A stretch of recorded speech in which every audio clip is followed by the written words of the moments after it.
आता बातमी आहे नागपूरमधून। नागपूरमध्ये सुरू असलेल्या पावसामुळे प्रतापनगरमधील शाळेतील मैदानात पाणी साचलेलं आहे। शाळा सुरू असून मैदानात पाणी साचल्यानं विद्यार्थ्यांचे हाल होत आहेत। परिसरात रस्त्याचं काम सुरू असल्यानं पाणी साचल्याची शक्यता वर्तवण्यात येते।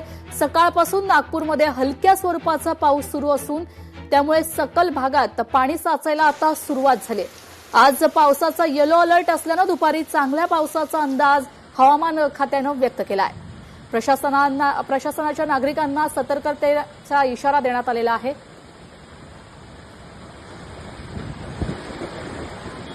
प्रशासनाकडून नागरिकांना आता सतर्कतेचा इशारा देण्यात आलाय। परिसरात रस्त्याचं काम सुरू असल्यानं पाणी साचल्याची शक्यता वर्तवण्यात येते। सकाळपासून नागपूरमध्ये हलक्या स्वरूपाचा पाऊस सुरू आहे।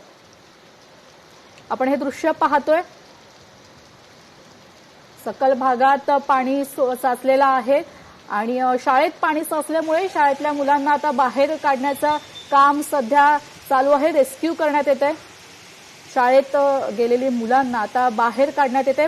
शाळेत पाणी साचल्यामुळे शाळेच्या आजूबाजूच्या परिसरात पाणी साचल्यामुळे आता शाळेतील मुलांना बाहेर काढण्याचं काम आता सुरू आहे। रेस्क्यू करण्याचं काम आता सध्या सुरू आहे। नागपुरात मुसळधार पाऊस सुरू आहे।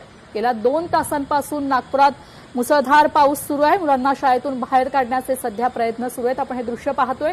मुलांना रेस्क्यू करण्यात येत आहे।